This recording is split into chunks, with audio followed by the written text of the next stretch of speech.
Bem-vindos ao Euronews Noite. Estamos a trabalhar para um novo sonho europeu. Foi assim que Matteo Salvini apelou à extrema-direita para conquistar a Europa.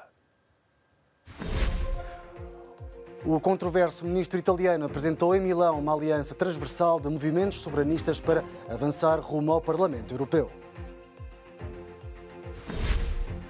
Pouco mais de 2 meses depois da Grécia regressar aos mercados, os títulos da dívida pública caíram para o nível mais baixo dos últimos 13 anos.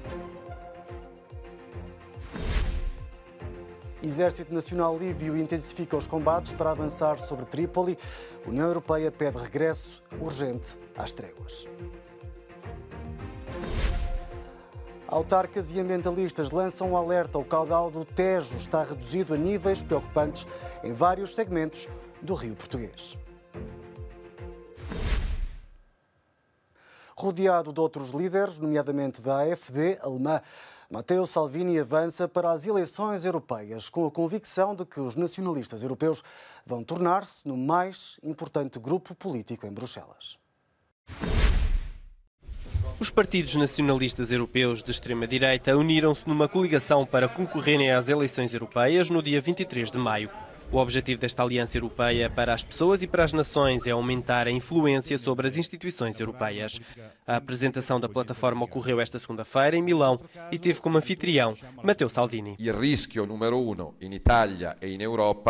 O maior risco em Itália e na Europa é o extremismo islâmico, o fanatismo e o terrorismo islâmicos. Existem minorias de extrema-direita e extrema-esquerda em Itália e na Europa, mas são mantidas sob controlo, são pequenas e limitadas. A plataforma ultranacionalista deverá envolver pelo menos 10 partidos europeus, onde se inclui a Alternativa para a Alemanha. Trabalhamos estritamente em paz. Somos profundamente democratas e todas as mudanças que pretendemos, queremos alcançá-las de uma forma pacífica e democrática. E sim, o que pretendemos é uma Europa resiliente. A cerimónia desta segunda-feira foi precedida de uma reunião, na sexta-feira em Paris, entre Matteo Salvini e Marine Le Pen, a líder do partido francês União Nacional. De fora desta aliança deve ficar Viktor Orbán. O primeiro-ministro da Hungria não quer provocar o rompimento definitivo com o Partido Popular Europeu, ao qual pertence o Fidesz. Theresa May vai encontrar-se esta terça-feira com Angela Merkel e Emmanuel Macron em vésperas da cimeira que poderá fazer-nos vislumbrar um desfecho para o Brexit e para a maratona de negociações dentro e fora do Reino Unido.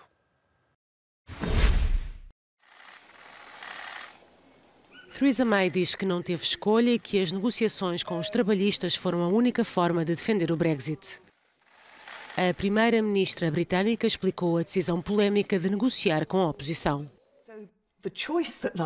A escolha que temos pela frente é sair da União Europeia com um acordo ou não sair. Agora penso que o governo concorda. Precisamos deixar a União Europeia. Devemos implementar o Brexit. Isso significa que precisamos de um acordo e é por isso que procuramos novos caminhos, uma nova abordagem para encontrar um acordo no Parlamento. E isso significa conversações entre os partidos. Theresa May espera o entendimento com os trabalhistas e o fim do impasse no Parlamento antes da reunião de emergência da União Europeia sobre o Brexit, marcada para a próxima quarta-feira. A líder da Câmara dos Comuns sublinha a importância dos deputados conseguirem um compromisso. Tendo em conta que vamos deixar a União Europeia, é importante que tenhamos um compromisso. É isso que está em causa e vamos fazer tudo para o conseguir. De qualquer forma, o mais importante é deixar a União Europeia.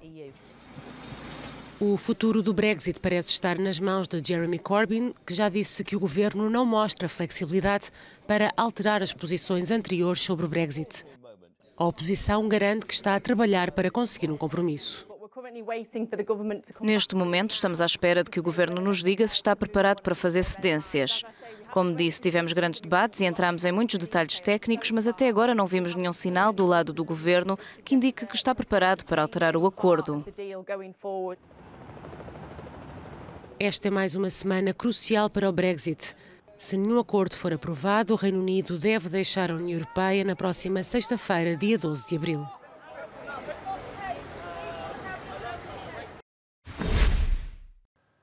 Portugal defende que a União Europeia deve dar ao Reino Unido o tempo necessário para que se encontre um acordo de saída. Declaração feita pelo ministro português nos Negócios Estrangeiros, Augusto Santos Silva, no Luxemburgo. Nós não somos muito partidários de condicionalidades muito restritas, já fomos vítimas dessa lógica da condicionalidade muito restrita e, portanto, é evidente que se o Reino Unido quiser uma extensão do prazo que vá além da data das próximas eleições europeias, o Reino Unido tem que realizar eleições europeias, mas pensamos que não devemos acrescentar a essas condições que fossem demasiado penalizadoras da posição britânica. A recuperação parece estar, de facto, a regressar à Grécia. Os títulos da dívida pública grega a 10 anos caíram para o nível mais baixo desde o início de 2006. Da Grécia continuam a chegar bons sinais de recuperação económica e o país atrai cada vez mais os olhos dos investidores. Esta segunda-feira, pouco mais de 2 meses depois do regresso aos mercados, os títulos da dívida pública grega há 10 anos caíram para o nível mais baixo dos últimos 13 anos, descendo pela primeira vez abaixo do limiar dos 3,5% desde janeiro de 2006. O clima positivo da economia grega, que beneficiou na semana passada do fecho da segunda avaliação pós-resgate e da luz verde do Eurogrupo ao desembolso de 970 milhões de euros à Grécia, estará a atrair investidores que perdem o interesse nas grandes economias europeias, como a alemã, onde os títulos estão nos 0%, ou a britânica, minada pela incerteza do Brexit. Os apelos ao cumprimento das tréguas humanitárias na Líbia multiplicam-se perante a ameaça crescente de guerra civil. No terreno prosseguem os confrontos, com mais de 2 dezenas de mortos e cerca de 3.000 deslocados. Um avião de guerra não identificado atacou esta segunda-feira o aeroporto de Mitiga, localizado nos arredores da capital líbia. É o único ainda em funcionamento em Trípoli, mas os voos foram suspensos perante o clima de insegurança. A luta pelo controle da capital líbia prossegue nos arredores e esta segunda-feira provocou a morte de dezenas de civis e mais de 80 feridos. O receio de uma guerra civil é a maior das preocupações neste momento, até porque a ofensiva lançada pelas forças do Marshal Khalifa Haftar, que domina o leste do país e quer controlar Trípoli, não dá sinais de esmorecer. Na arena internacional multiplicam-se os apelos à contenção, ao cessar-fogo e regresso à mesa das negociações.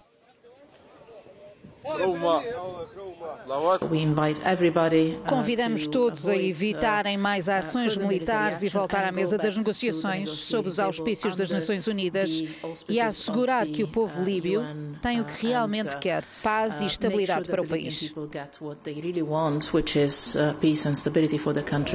As forças leais a Haftar lançaram uma ofensiva surpresa contra Trípoli na quinta-feira. O Marshal é acusado de querer tomar o poder pela força e instaurar uma ditadura militar. Sendo a situação política na Líbia cada vez mais incerta, os mercados ressentem-se.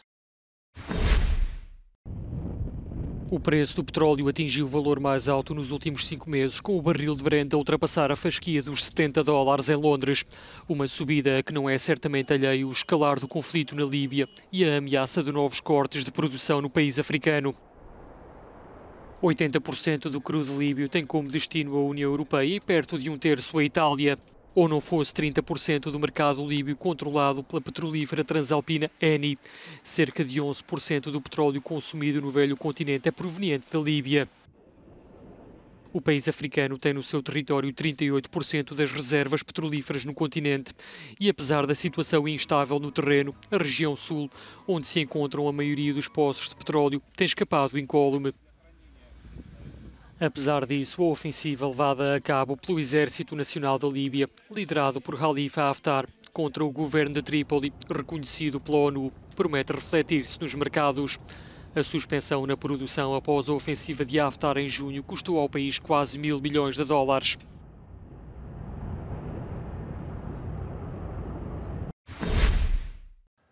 Não vão faltar emoções fortes nas eleições legislativas desta terça-feira em Israel. Benny Gantz lidera as sondagens, mas mesmo que vença, Benjamin Netanyahu continua a ser o favorito a formar governo.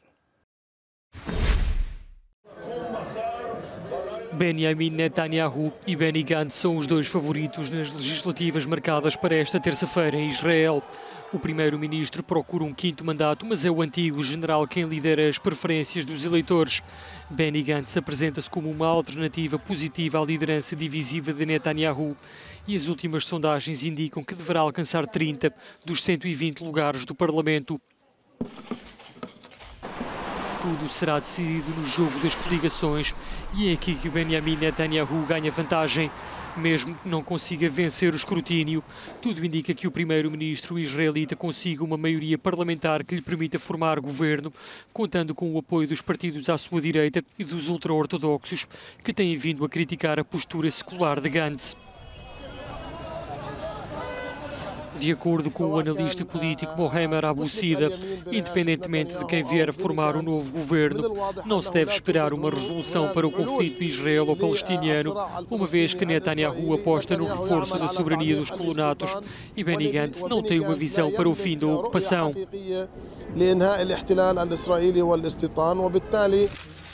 Apesar dos escândalos de corrupção que têm afetado a imagem de Netanyahu, o primeiro-ministro israelita tem-se valido das boas relações com Donald Trump e Vladimir Putin para manter a popularidade e mais de metade dos israelitas afirma estar certa da sua continuidade. Seja qual for o desfecho das eleições, tudo indica que teremos um parlamento bastante fragmentado.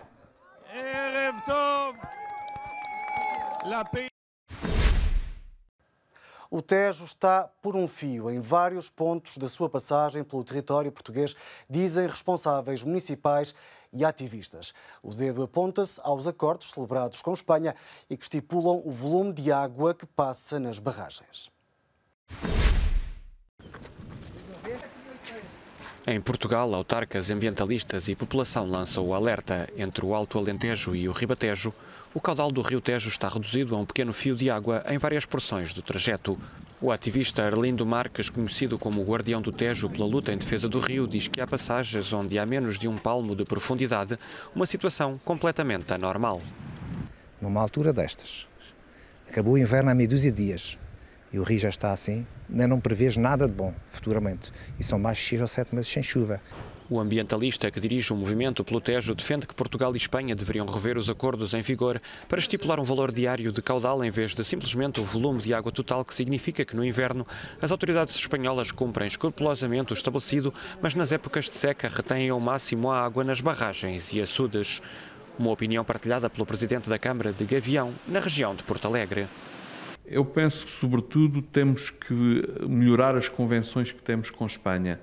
José Pio defende uma frente unida dos autarcas das zonas ribeirinhas para fazer tanto pressão sobre o governo português como junto às entidades europeias.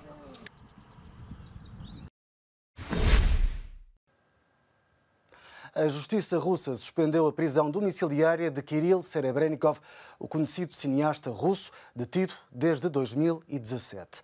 O realizador é acusado de ter desviado perto de €1 milhão em fundos públicos. Serebrennikov considera as acusações absurdas. Tem agora liberdade de movimentos, desde que não abandone o território russo. A sua detenção causou uma onda de protestos no meio artístico internacional, que denunciou motivações políticas por parte de Moscovo contra o realizador, entre outros, do filme Leto. Véus islâmicos, feminismo e direito à autodeterminação. Uma exposição sobre moda muçulmana lançou o debate na Alemanha. O véu islâmico está no centro de uma nova polémica na Alemanha. A exposição Moda Muçulmana Contemporânea do Museu Angewandte Kunst em Frankfurt apresenta cerca de 80 manequins com trajes de cerimónia e até roupa desportiva, alguns com o hijab. A mostra desencadeou o debate no país. Os críticos acreditam que a exposição propaga aquilo a que chamam de ideologias islâmicas opressivas. Isto é um instrumento de tortura para mim. Então, aqui num museu de um país secular, financiado com fundos públicos, vejo isto a ser propagandeado como moda. O diretor do museu defende que o objetivo da mostra é acabar com os estereótipos. Que as jovens mulheres, muçulmanas ou não, tenham o direito de decidir por si mesmas. Use roupas da moda, menos roupas físicas.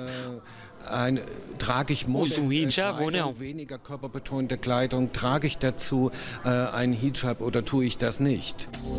Devido à polémica e a mensagens de ódio, o museu viu-se obrigado a adotar medidas de segurança mais apertadas.